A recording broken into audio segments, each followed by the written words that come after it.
What concerns have you had about speaking out? That I'm gonna be murdered. One day I'm gonna be walking down the street and somebody's gonna come up and shoot me or something. Trans activists have absolutely broken this 10-year-old's brain, and it's actually tragic.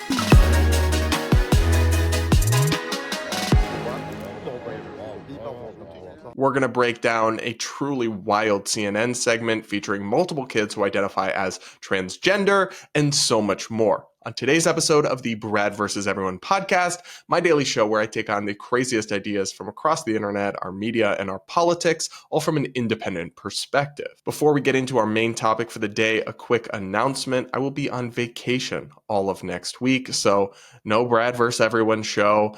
Unfortunately, I know you guys are going to miss me like crazy, but I will be visiting some friends in DC, then heading over to Amsterdam with my partner for a vacation, ultimately hitting up London to see our first ever real Chelsea FC game in person. We're really excited, but I will miss doing the show with you guys, and I can't wait to be back at it the week after next like normal. Now, without further ado, we've got to take a look at truly one of the most disturbing television segments I've seen in a long time, because CNN sat down with 3 trans-identifying minors and their parents for an interview about the state of trans issues with the big Supreme Court case that was just heard about laws banning medical transitioning of minors.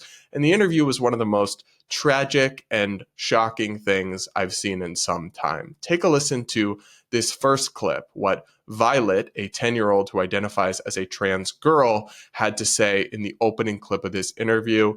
It's shocking stuff. What concerns have you had about speaking out? That I'm gonna be murdered. One day I'm gonna be walking down the street and somebody's gonna come up and shoot me or something. That's a really scary thing to be worrying about at 10 years old. Yeah, that should not be a worry. Michelle, what's going through your mind as you hear your daughter say this? It's just hard to hear her say that. Wow, this is tragic, but not in the way they think it is. It's tragic that this 10-year-old has this fear, but it is absolutely unsubstantiated and totally divorced from reality. There's nobody going around killing 10-year-old trans kids, and there's no statistical basis for the idea that they're at any heightened risk of murder compared to anyone else. And to suggest that and to have scared your kid with paranoia and propaganda into this state of needless panic and doom and alarmism is horrific. It's horrible, but it's your fault. Mom, I can see your crocodile tears over this, but look in the mirror. You caused that fear by clearly exposing this child to huge doses of political propaganda and misleading misinformation because, again, there's no actual reason for this kid to have that fear, to be afraid of that. That is not a thing that happens at any sort of common frequency or rate. I mean, you can look at statistical data. I've done this, and the claims about trans people being murdered at elevated rates are not substantiated by the statistics. And to the extent any trans people are at a high rate of risk of being murdered or harmed, it tends to be transgender women of color adults who work in sex work. Okay, it's not 10-year-olds. That's not a thing. You've just scared your kid and traumatized your child needlessly. Congratulations, Mom of the Year. And just this CNN journalist nodding along like this is reasonable rather than absolutely batshit. It's just baffling to me. And guys, the segment really doesn't get less crazy. You're going to see it gets even more unhinged in some ways. But first, a quick message from today's sponsor. Guys, I recently recommitted to a new health and fitness routine. Can you tell? And I'm doing that with the help of today's sponsor, Lumen, which is helping me increase my energy levels, feel better in my body, and gain muscle. Lumen is the world's first handheld metabolic coach. It's a cool and easy to use device that measures your metabolism through your breath. And on the app, app, it lets you know if you're burning fat or carbs and gives you tailored advice to improve your workouts, nutrition, stress management, and even your sleep. Because your metabolism is at the center of everything your body does, optimal metabolic health translates to a bunch of benefits, including easier weight management, improved energy levels, better fitness results, and better sleep. Lumen doesn't just help you measure your metabolic health, it also gives you meal suggestions and other ideas to improve it. So if you want to take the next step in improving your health or get a great gift for the health-conscious person in your life, go to lumen.me/Brad for 15% off your Lumen. That is LUMEN.me/Brad for 15% off your purchase, also available at the link in the description or in the pinned comment. And now, back to the show. Now back to this wild CNN segment. Here's the next bit. And she asked me three questions after she heard who won the election. Are we gonna have to move? Are they gonna take me away from you? And am I not gonna be able to get my medicine?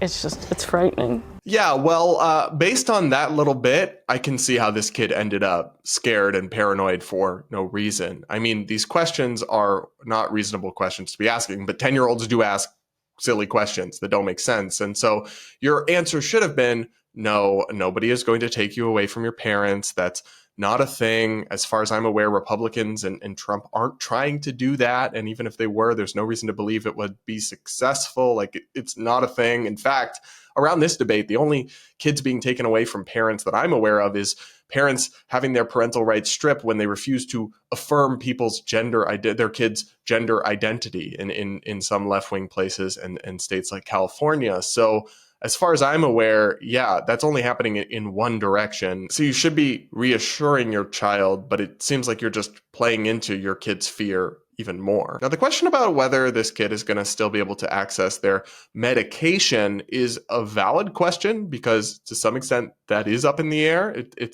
Bans are being enacted at the state-by-state level, and Republicans are considering a federal prohibition or push. I think it should really stay at the state level because if the federal government can come in and ban it nationwide, well, the next time Democrats come in, they could just reverse that and say, no, all 50 states must allow it. And I think it makes more sense to have this be a state-by-state policy level decision. But even if they were to do that, the reason they would be taking away that medication is because it is not safe and it is not statistically proven to be an effective treatment for youth gender dysphoria. And because children this young, like a 10-year-old natal male, cannot understand the lifelong ramifications of being on puberty blockers and then cross-sex hormones and never going through your birth sex puberty, I mean, that likely and most often leads to lifelong issues with sexual misfunctioning and infertility. That's not something a 10-year-old can consent to. So in that sense, if the medication is being taken away from your child, that might actually be a good thing in your kid's best interest. Though I understand that when you're so deep down this road and so ensconced into this movement and this propaganda, it wouldn't feel that way. Now, here's the part of the interview where the CNN reporter really rubbed me the wrong way with very misleading framing of her question. Take a listen. We've seen Republicans put a lot of money and energy into transgender issues. More than $200 million were spent this election cycle in anti-trans ads. What does that feel like to have so much attention by all these politicians on your identity? So I will play the kid's response, but first, just a real quick note about this question. It's really misleading and I think deceptive. The hundreds of millions of dollars that were poured into trans-related ads by Republicans were not put into anti-trans ads categorically, or even in most cases. I mean, the most famous one was the Trump campaign highlighting the fact that Kamala Harris previously supported and has never really disavowed having taxpayer-funded medical transition surgeries for inmates and detained illegal immigrants. Opposing that is not hateful against trans people. It's a question of taxpayer resources and whether it really makes sense to be funding what many view as elective treatments that are very costly for people who've broken the law or aren't even in this country legally. That's a legitimate debate and a point highlighting a position where Harris is out of step with the American people. It's not a transphobic, hateful, bigoted ad. And it also has really very little to do with these children because they are not inmates or undocumented immigrants, as far as I'm aware. Now, generally speaking, Republicans are, I think, going into rhetorical territory that is too toxic, too divisive, and too aggressive on trans issues. But that Trump ad that she's clearly referring to here wasn't an anti-trans ad in the way she's suggesting. So the whole framing of this bit is deceptive. But of course, that's of a piece with the rest of the interview, including how these kids responded. It makes me feel like they think we're puppets that they can play with, and it's just so wrong. It made you feel disrespected? Made me feel like literally dead inside. It's probably honestly the worst thing I've ever felt. I've heard transphobic politicians that say, no, you have the wrong gender, you're confused, honey. No, myself is a fact, not an opinion. And they don't get to decide that for me. I get to decide that for myself. Yeah, no. To be clear, guys, we are not going to be attacking or insulting Violet, who is just 10 years old, in any way. Not in the comments section. If I see you demeaning or being mean or insulting, I will delete your comment and I may take away your commenting privileges. This is a child who is in many ways a victim in this situation, but I still will disagree with what Violet said. Your identity is not a fact. Your subjective sense of self-identification is not something other people have to agree with, and it is in no sense objectively true. It is objectively true that you are biologically male if you are a trans girl or a trans woman. And even if you identify as a girl, other people can disagree about what constitutes gender and sex and whether you can truly change. And that is a matter of opinion, not fact. And I'm sorry, but we are not in the business of taking what 10-year-olds say as gospel. And policymakers shouldn't be doing that because that would be absurd. 10-year-olds have a tenuous grasp on reality and underdeveloped, mushy brains. We do not defer to them on complicated questions of science, medical ethics, morality, and public policy, nor should we. The Supreme Court is taking on a Tennessee law that is banning gender-affirming care for minors. So this is things like hormones, puberty blockers. Roughly 24 states have passed restrictions on gender-affirming care. It's clearly a big political issue, but I want to understand what gender-affirming care means for you. Why is this something that's important for your family? I don't know what kind of care my kids are going to need in the future, but I also believe in body autonomy and parental rights, and so my kids deserve access to the same life-saving care that other cisgender kids are receiving without politicians interfering. You want the choice? Yes. So I understand this argument. I do. As I've mentioned, I am a big believer in parental rights and autonomy, but it is not unlimited. And I'm sure that these parents would agree that something like gay conversion therapy should not be allowed for minors because it doesn't work, it's fraudulent, it's a form of abuse, and even parents' rights to make medical decisions about their children is not unlimited. It's not always just between them and their doctor. So then it just becomes a question of where we draw that line. And because these transition treatments are so statistically unsupported and unproven and so poorly studied with such low quality data, and because they have life-altering, lifelong ramifications like the inability to ever experience actual proper sexual functioning or lifelong infertility in some or many cases, reasonable people can and do believe that these treatments fall on the other side of the line, beyond what parents should be free to choose. So I understand why they feel this way. I think most people don't want to have the government interfering with their parenting decisions, but we all do agree that there's a limit, and what they're doing to their kids is beyond that limit, in my book. I think if politicians really were in it for the kids' sake, then they would take the time and listen to what they have to say. I think that they would focus on real things like climate change instead of using our identities as a pawn just to get votes or just to stay in an office. Me and my family have spent a lot of our time going back and forth to our state capital in Arizona. The amount of times I've been disrespected, misgendered, dismissed just because of how young I am by these people who want to protect me. Well, I am truly sorry if anybody has been disrespectful to this teenager, but people should not be just blindly listening to trans kids. In no other area of healthcare is people's self-perception of what works really viewed as solid scientific data or evidence. No, you have to look at actual data and studies and outcomes, not just how people feel. And I'm sorry, but like, it is okay in some situations to dismiss people's views because of their age. I mean, I don't think public policymakers should be making rules and laws about complicated debates of medical ethics and science based on what teenagers are telling them. Like, sorry, no. And also, for every kid like this that's saying, oh, these treatments help me, well, we've got other detransitioners who went down this path, were pushed into it by their friends or TikTok and made these alterations to their body they can never undo, telling lawmakers that actually this is harmful and should be restricted. So is it listen to trans kids, even if those kids are no longer trans, or is it just listen to the ones like you? See how it's not that simple? We're going to skip a little bit ahead in this segment to check out a portion that kind of shows how these kids, I think, have been fed a kind of hyperbolic and alarmist narrative. The first time Daniel ever lobbied, he was 9 years old, and he's going to be 18 next August, 2 months after this ruling.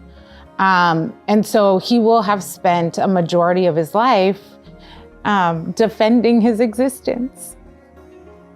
And so I just want Daniel and Violet and Dylan to live in a world that just lets them be, and in a world where they can be safe. I really worry that the rhetoric has gotten so bad. So I do agree that the rhetoric has gotten really nasty and should be toned down, but that absolutely did come, in large part, at least at first, from the pro-trans side, which accused anybody who was against minors transitioning of supporting trans genocide and supporting policies that will lead to a wave of trans suicide and all this stuff that is not true and not statistically based in evidence. Even the ACLU lawyer, Chase Strangio, actually admitted that during the oral arguments, that there's not actually evidence this stuff reduces suicides. But again, it is not surprising to me that these kids are in this state of kind of delusional hysteria and distress when you listen to the things that the parents are saying. Like, this mom is saying that her transgender kid has been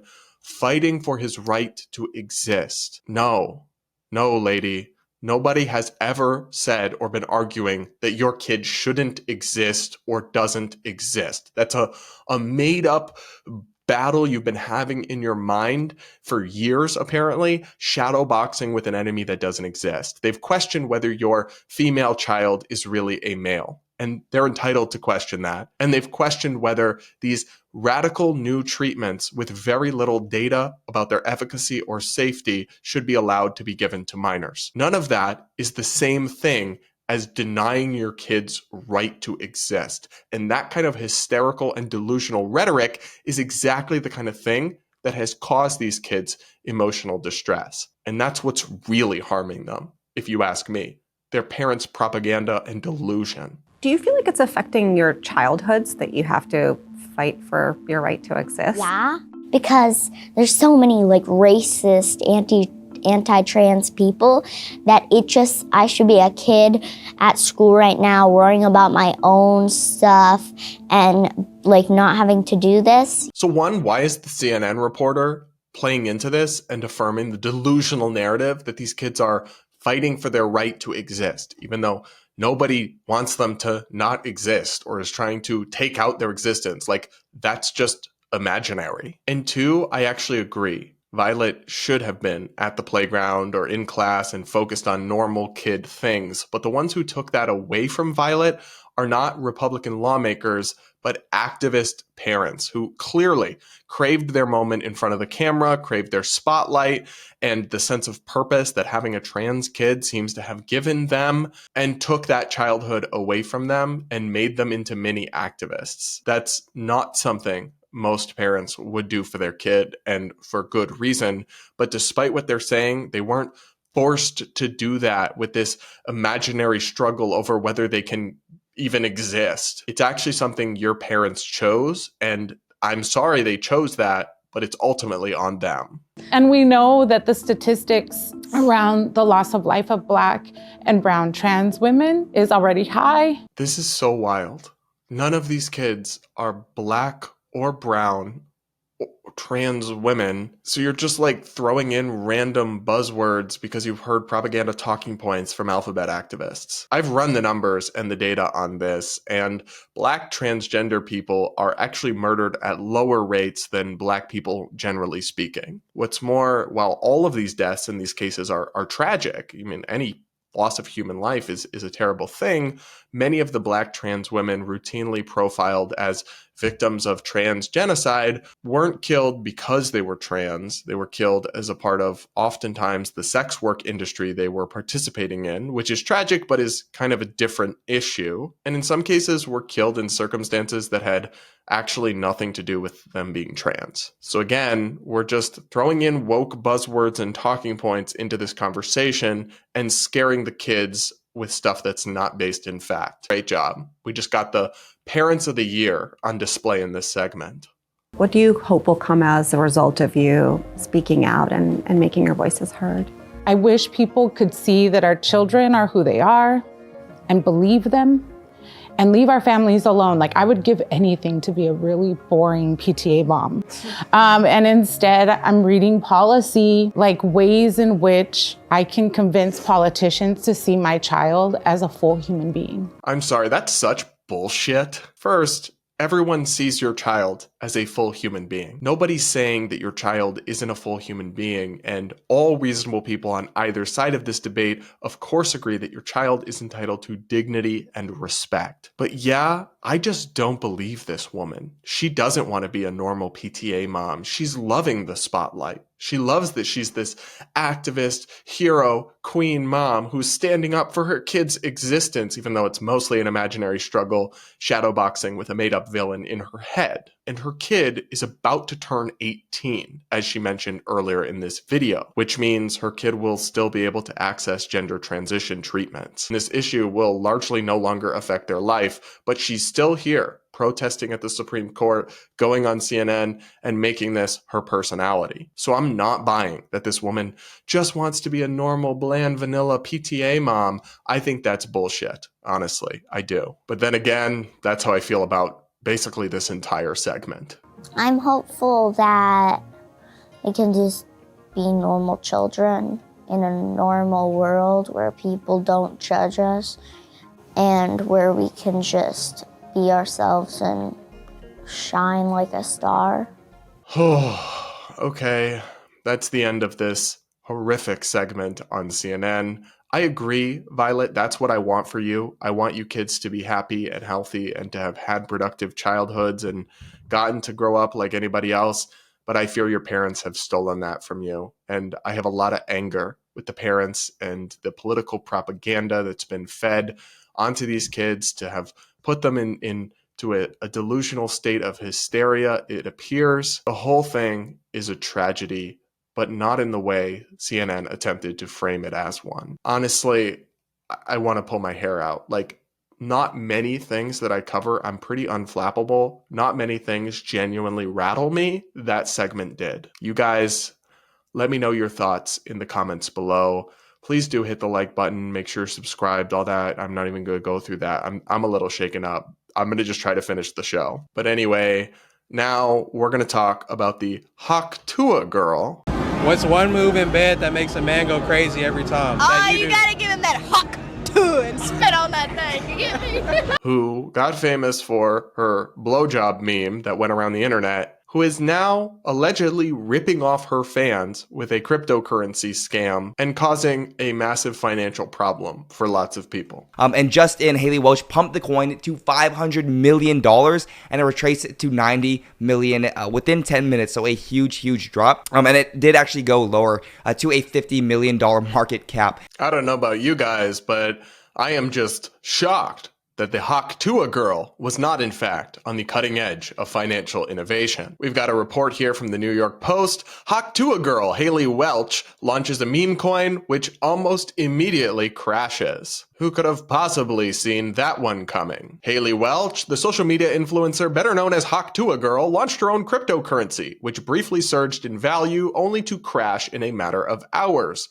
Welch, 22, skyrocketed to overnight fame earlier this year after an off-color comment that she made during an X-rated interview in Nashville went viral on social media. She has capitalized on her viral moment by launching a merchandise line and a podcast. So she's been making a go of being a full-time influencer, and the podcast actually appears to have been a success so far in terms of views and landing big-name guests, which will become important later. Anyway, the Hawk crypto meme coin hit a $490 million market cap shortly after its launch date late Wednesday, Cointelegraph reported, citing data from Dex Screener. So, like many of these meme coins do, it briefly surged in value after she launched it, which is when some people take advantage and sell it off and make tons of money, including, in some cases, the people who launched the coin, though it's disputed whether she's done that in this case. Anyway, the Post reports within 3 hours, the coin had plunged 91% and carried a valuation of just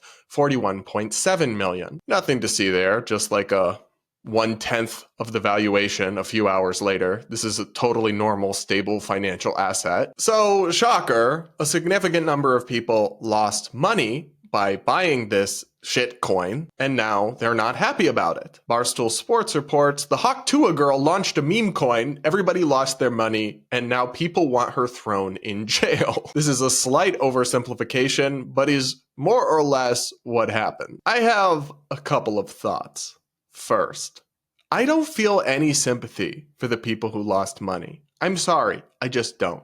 There's so many people out there in the world, or even puppies and starving animals, that I could feel bad for. I'm not out here shedding any tears for dumbasses who decided to take financial advice from the Hawk Tuah girl and lost thousands of dollars. Like, at some point, when you're a grown adult, if you make incredibly stupid decisions and you decide to play stupid games, you're going to win stupid prizes. And that's on you. Like, I just don't have that much sympathy for you. We desperately need more individual responsibility and accountability for people who make bad decisions, rather than constantly treating them like they're victimized by the product of their own choices. Now, that said, it does appear that this is a very sketchy product and launch. And I won't get into all the allegations, which are not necessarily proven, but in general, these celebrity crypto coins are something of a scam. People buy into them, they often surge in value. Some people make a ton of money by selling when it's off at the top of the market, but then it plummets because there's no actual value to this random thing that a celebrity put their face on. And a lot of normal people lose money. To some extent, like I said, that's their own damn fault for being stupid with the choices they made. But it is also an indictment of these products and the celebrities and influencers that choose to hawk them and don't seem bothered by the fact that they're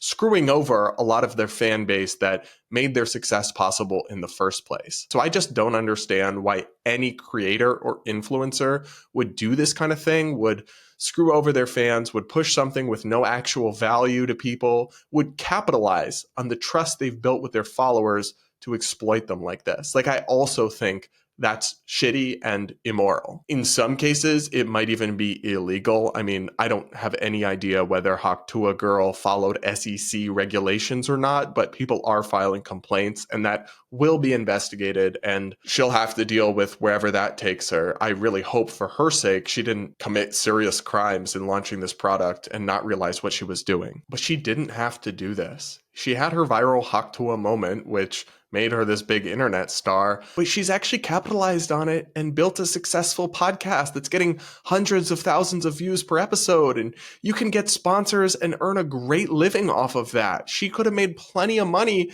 without doing this, without getting in on a crypto scam and potentially screwing over many of her followers. Like, This is so unnecessary, and she seems to have made a terrible decision here. As Barstool put it, moral of the story here: if you're newly famous on the internet and are approached by anybody who wants to use your likeness to create a cryptocurrency, just say no. Make your quick cash the old-fashioned way.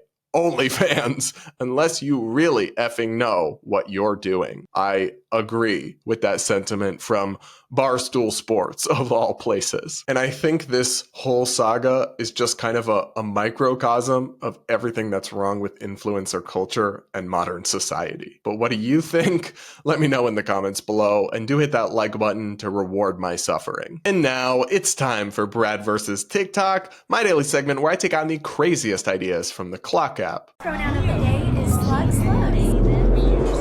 Today, these activists are going to teach us about their microfeminisms, tiny little things they use to take down the patriarchy or something. Let's take a look. What's your go-to microfeminism? I call myself and other women women, not girls.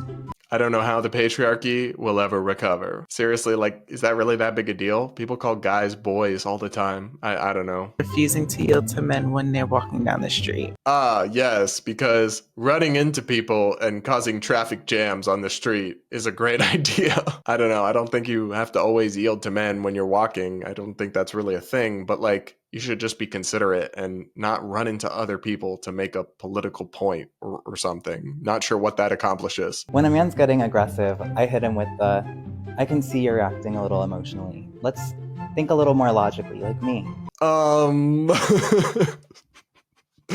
just imagining this dude saying that to me. I mean, look, I know that women do get this sometimes and it can be obnoxious, but like, it's probably never a good idea to say to somebody, you're being a little emotional. Try being a little more logical, because even if they are, they're not going to take that well. So you can call it microfeminism if you want, but I don't think doing something that's negative in a conversation just because it sometimes is done in the opposite direction is the solution. We should probably just be trying to get rid of it or stop doing it. But that wouldn't be a yes, queen, microfeminism or whatever. I like to ask my male colleagues to take notes during our meetings. I mean, that's fine, but really who takes notes or not shouldn't have anything to do with gender, right? Like either way, that's kind of wrong. It should be about who has the best handwriting, maybe, or who's the best at taking notes, or who's like the least senior or whatever. But if you're making it about gender either way, that's probably not good. When someone talks about going to the doctor, I ask what she said. That's fine. I mean, a lot of doctors are women.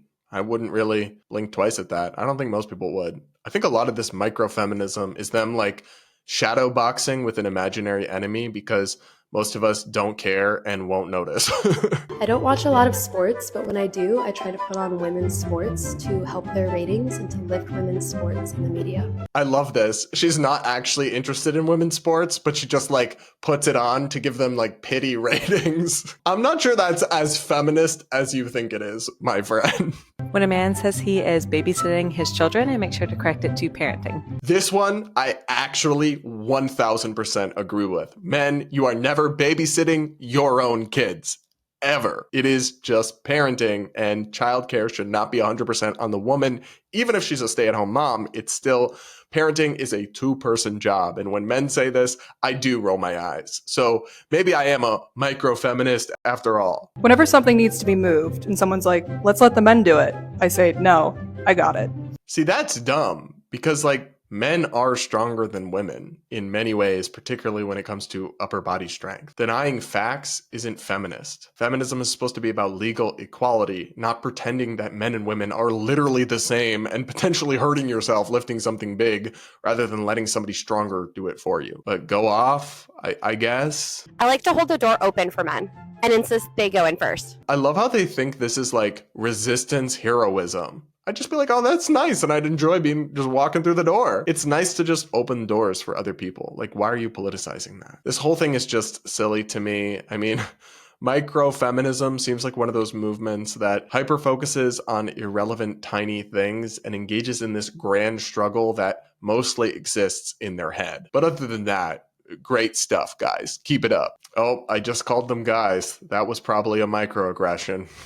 What do you guys think of this? Let me know in the comments below. And now I'll wrap up today's show by reading a few of your comments from recent episodes. One person says, I wholeheartedly agree that celebrating this murder is wrong, full stop, about the healthcare CEO that was murdered and the celebration of it. I think this incident presents an opportunity to discuss the malfeasance of the insurance industry and to illuminate how little has actually been done to address it, but I believe we can do that as a condemnation of the murder. I agree with you on that front. This seeming act of vengeance is not justice for any wrongdoing this man was guilty of, so let's talk about what justice would actually look like in terms of class action lawsuits and legislative agendas, not in terms of mob justice and political violence. Kudos for calling out the moral evil of celebrating murder. Yeah, thank you for this comment, and I completely agree. Even if, and I told you guys, I don't claim to know all about the health insurance industry, but even if this guy was guilty of profound wrongdoing or the company was doing real harm to people, the solution to that is through due process with courts and litigation where both sides have a chance to represent themselves, not giving people the death penalty without trial in the streets. Like, that's insane and immoral. Another person commented, we had United Healthcare with the state and it was great. Although, even if it wasn't, you don't wish death on the CEO. What is wrong with these people? Just because you have the right for free speech doesn't mean you should use it. My grandmother taught me how to be tactful. It's definitely a lost art. Yeah, I'm with you on that one. It is absolutely a lost art. We've seen this with them all whining online about, oh no, the Trump shooter missed and all this other stuff. Like, classy people are a dying breed these days. Another person commented, Brad, common sense is a foreign thing to many TikTokers. Both many woke and anti-woke people on social media are guilty of this. Social media can be such a vile thing. I agree with you, and I try to stay sane, but I increasingly just feel like the whole world around me is losing it. Another person commented, as someone who works in healthcare as a medical coder, I know that some of those denials are due to ever-changing rules in coding from one insurance company to another, something that is found out only once the denial comes in and has to be reworked. On the other hand, some denials are due to the type of policy purchased, very basic cheap insurance, only good for routine exams and not chronic conditions. Then the patient develops a problem that needs constant care, or not understanding you just can't see who you want to see as a provider. Also, most offices and hospitals will be willing to work with patients when this happens. Yeah, I think the whole thing is complicated, and anybody looking at they deny a third of claims, they must be evil and deserve to be executed in the streets, is massively oversimplifying the complexity and morality of how the healthcare system works. They may well be doing something wrong and being stingy in some ways, but it's a little more complicated than the black and white picture so many people are painting online. All right, everybody, that's it for this episode of the Brad vs. Everyone podcast. Thank you so much for tuning in. Please do make sure you're subscribed if you aren't yet. Do hit that like button before you go, and do comment with your thoughts. I do take the time to read the comments, and I pick a few to respond to in every episode. And with that, we'll talk in a couple of weeks when I'm back from my trip.